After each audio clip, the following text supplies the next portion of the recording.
Have you ever noticed how, in so many discussions, China's rise is framed as, well, automatically hostile?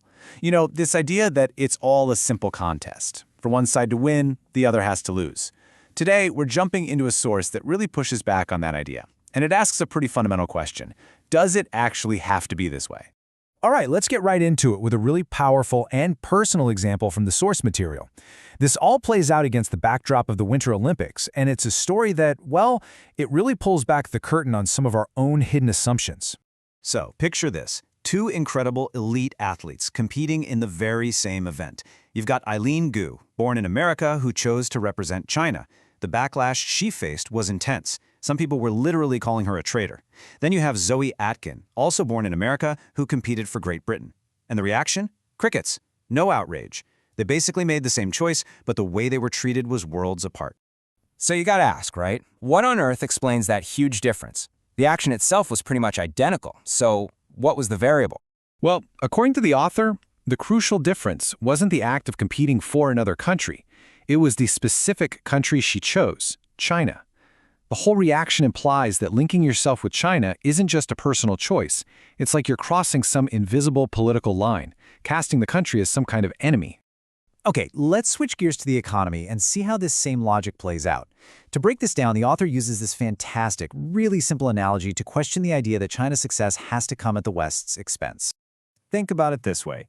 If your neighbor gets a big promotion, buys a new car, renovates their house, your first thought probably isn't, hey, they must have stolen that money from me, right?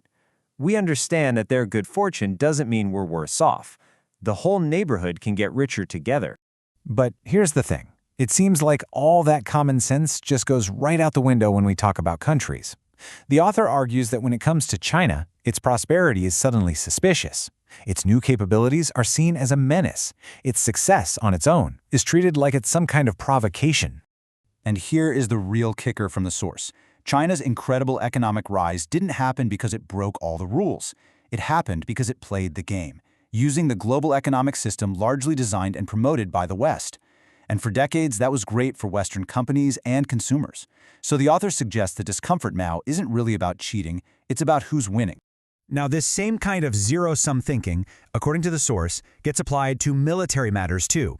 And you guessed it, the author has another brilliant analogy to help us think about the difference between capability and intent. Let's go back to that neighborhood for a second.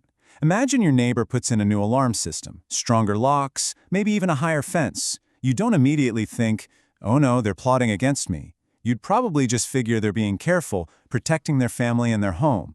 Having a better lock doesn't mean you plan to break into other people's houses. And to really get China's perspective on this, you have to look at the history. The author points to what's known in China as the Century of Humiliation, a period full of foreign invasions and being forced to sign unequal treaties. This isn't just some old story. The source describes it as a deep national trauma that fuels a powerful desire to never, ever be that vulnerable again. So this all leads to a really sharp question from the source. Western countries spend billions to modernize their militaries and always describe it as defensive or for stability. So the question is, why isn't China given that same benefit of the doubt? Why is its modernization almost always framed as aggressive? And it's kind of wild when you see it laid out like this. The double standard is just so clear. The exact same action, whether it's growing your economy or upgrading your military, gets two completely different labels depending on who's doing it. What's called defensive for one is called aggressive for another. What's prosperity for one is a threat from the other.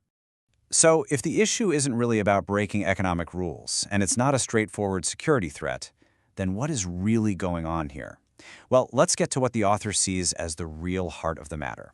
They argue this isn't about security, it's about power. And that brings us to this core idea, the zero-sum worldview. It's basically the belief that global power is like a pizza. There are only so many slices. If someone else takes a bigger slice, that means your slice has to get smaller. It's a mindset where any gain for them is automatically a loss for you. This quote from the source material just absolutely hits the nail on the head. Loss of dominance, however, is often miscast as loss of security. What does that really mean? The author is arguing that the deep anxiety in the West isn't that it's becoming less safe, but that it's becoming less dominant, and that those two very different things are getting mixed up, maybe on purpose. In other words, the real problem for some might be the idea that the West isn't the only center of gravity in the world anymore. The issue isn't that China is breaking the rules of the game, it's that it's gotten so good at the game that the entire global balance is starting to shift. So where does that leave us? The author doesn't just leave us there with the problem. They actually point to a different way of thinking about all this, presenting it as a challenge, especially for the West. And it really boils down to a few key ideas. First off, prosperity is not a pizza with a limited number of slices. It can be created. Second, real, lasting security doesn't mean you have to be the top dog forever. And maybe most importantly, peaceful coexistence is totally possible, but only if we can avoid a trap where our own suspicion ends up creating the very enemy we fear. And so, I'll leave you with the final, really provocative question the author poses. Is the fundamental problem really China's rise?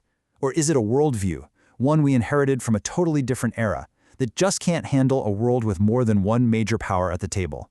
That's something to think about.